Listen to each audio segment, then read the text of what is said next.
Bismillahirrahmanirrahim. Assalamualaikum warahmatullahi wabarakatuh. Kami dari kelompok 1 ingin mempresentasikan makalah kami yang berjudul Pengertian Sosiologi, Bidang Kajian Sosiologi, Lahirnya Sosiologi, dan Sosiologi sebagai Ilmu. Baik, langsung saja di sini saya sebagai pemateri pertama ingin mempresentasikan makalah kami yang yaitu Pengertian Sosiologi. Sosiologi desain Simon, Bapak perintis sosiologi pada tahun 1760 sampai 1825 menjelaskan bahwa sosiologi itu mempelajari masyarakat dalam aksi-aksinya, dalam usaha koleksinya, baik spiritual maupun material, yang mengatasi aksi-aksi para peserta individu dan saling tembus-menembus. Mayor Pollack memberikan komentarnya terhadap pandangan Simon tersebut, bahwa definisi itu agak samar-samar bagi para pendatang baru dalam bidang sosiologi. Maka kemudian Pollack menyampaikan pandangannya tentang sosiologi yang diawali dengan pernyataan sosiologi adalah suatu ilmu pengetahuan. Ilmu pengetahuan adalah suatu kompleks atau disiplin. Untuk lebih memperdalam pembahasan kita tentang sosiologi, berikut ini penulis kajian pengertian sosiologi dari beberapa pandangan para ahli tentang sosiologi. Bapak sosiologi adalah Auguste Comte pada tahun 1789 sampai 1853.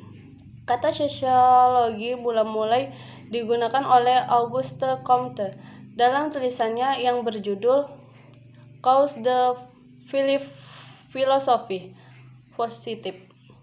Tahun 1842, sosiologi berasal dari bahasa Latin yang dari dua kata, sosial dan logos. Secara harfiah atau etimologi, kata sosial berarti teman, kawan, sahabat. Sedangkan logos berarti ilmu pengetahuan. Emile Durkheim pada 1858 sampai 1917 pernah menamakan sosiologi adalah ilmu tentang lembaga-lembaga sosial, yakni pikiran-pikiran dan tindakan-tindakan yang sudah tertera, yang sedikit banyak menundukkan para warga masyarakat. Fitirim Sorokin menjelaskan bahwa sosiologi adalah suatu ilmu yang mempelajari hubungan dan pengaruh timbal balik antara aneka macam gejala-gejala sosial. Misalnya, antara gejala ekonomi dengan agama, keluarga dengan moral, hukum dengan ekonomi, gerak masyarakat dengan politik, dan sebagainya. William F. Ochbum dan Meyer F.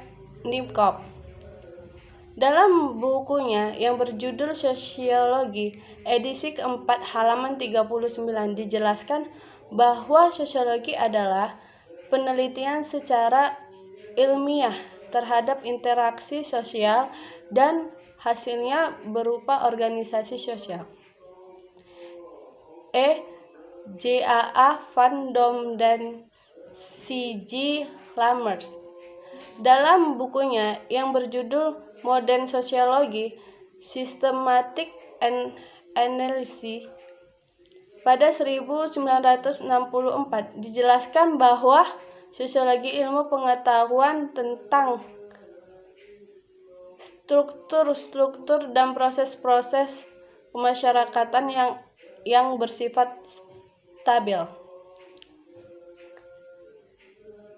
Pengertian sosiologi dari ilmuwan sosiologi lain menjelaskan bahwa sosiologi adalah suatu ilmu pengetahuan yang mempelajari masyarakat.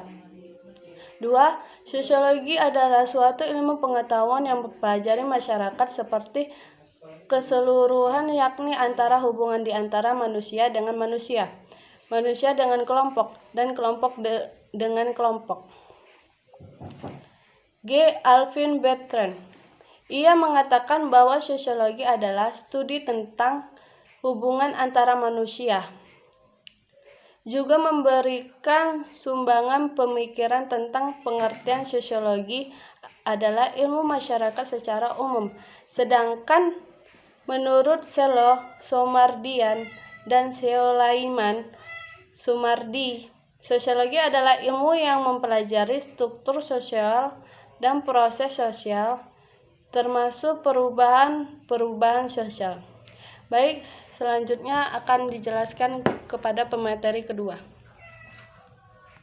Pemateri yang kedua adalah bagian B, yaitu objek kajian sosiologi. Menurut Meyer F. Nivkov dalam Nata Saputra membagi objek sosiologi ke dalam 7 objek, yaitu faktor dalam kehidupan sosial manusia, kebudayaan, sifat hakiki manusia, kelakuan kolektif, persekutuan hidup, lembaga sosial, perubahan sosial.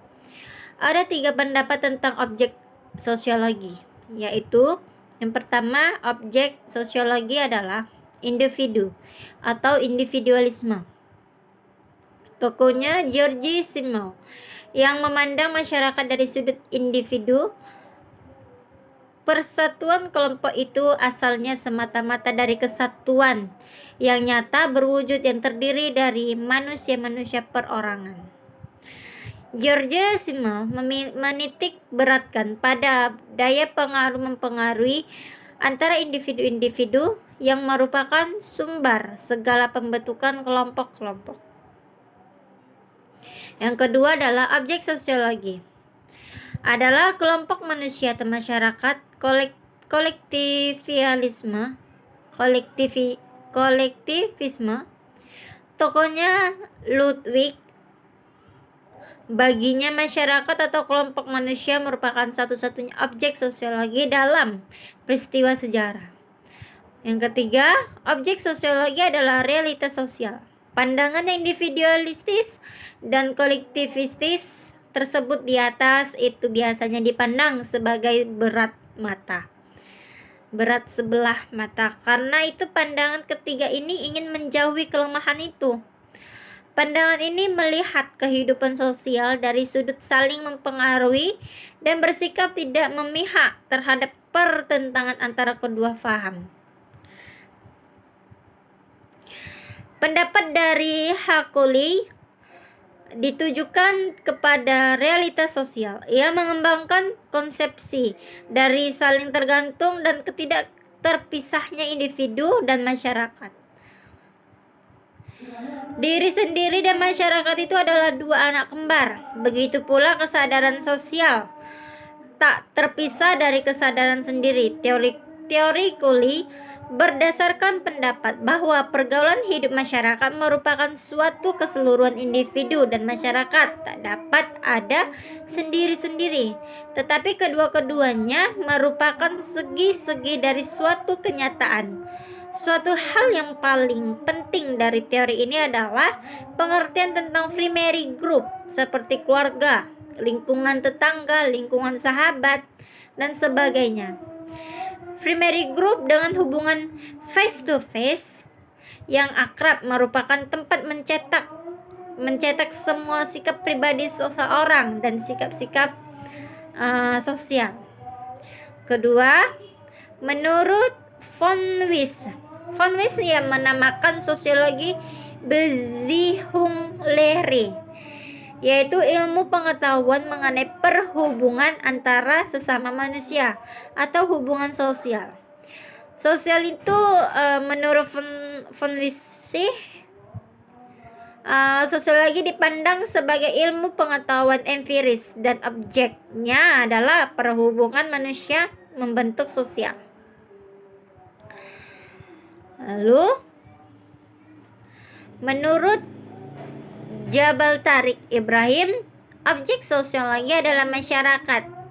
Masyarakat yang dimaksud adalah hubungan antar manusia dan proses yang timbul dari hubungan antar manusia dalam masyarakat. Masyarakat society adalah sejumlah orang yang bertempat tinggal hidup bersama menjadi satu kesatuan dalam sistem kehidupan bersama. Sistem hidup bersama ini kemudian menimbulkan kebudayaan termasuk sistem hidup itu sendiri. Baik, assalamualaikum warahmatullahi wabarakatuh. Saya di sini akan melanjutkan materi selanjutnya, yaitu C. Sejarah lahirnya sosiologi sebagai suatu ilmu. Sebagai suatu disiplin akademis yang mandiri, sosiologi masih berumur relatif muda, yaitu kurang dari 200 tahun. Seorang Amerika, Lester F. Ward, yang menerbitkan bukunya Dynamic Sociology dalam tahun 1883, menghimbau kemajuan sosiologi melalui tindakan-tindakan sosial yang cerdik yang harus diarahkan oleh para sosiologi. Seorang Prancis, Emile Durkheim, menunjukkan pentingnya metodologi ilmu dalam sosiologi dalam bukunya Rules of Sociological Method yang diterbitkan tahun 1895, menggambarkan metodologi yang kemudian ia teruskan penelahannya dalam bukunya berjudul Society yang diterbitkan pada tahun 1897. Mereka melihat sosiologi sebagai pedoman ilmiah untuk kemajuan sosial, sehingga kemudian ketika terbitnya edisi awal American Journal of Sociology, isinya hanya sedikit yang mengandung artikel atau ilmiah, tetapi banyak berisi tentang peringatan dan nasihat akibat urbanisasi dan industrialisasi. Sebagai contoh, suatu artikel yang terbit di tahun 1903 berjudul The Social Effect of the Egg Holiday tidak mengandung data faktual atau eksperimental, tetapi lebih berisi pada manfaat sosiologi dari hari kerja yang lebih pendek. Sejarah lahirnya sosiologi sebagai suatu ilmu pengetahuan dalam sebagai berikut. 1. Sejak tahun 1800-an, ketika Auguste Comte pertama kali menggunakan kata sosiologi dalam bukunya yang berjudul Positive Psychology pada tahun 1842. Sosiologi kemudian diakui sebagai ilmu pengetahuan dan Comte kemudian disebut sebagai bab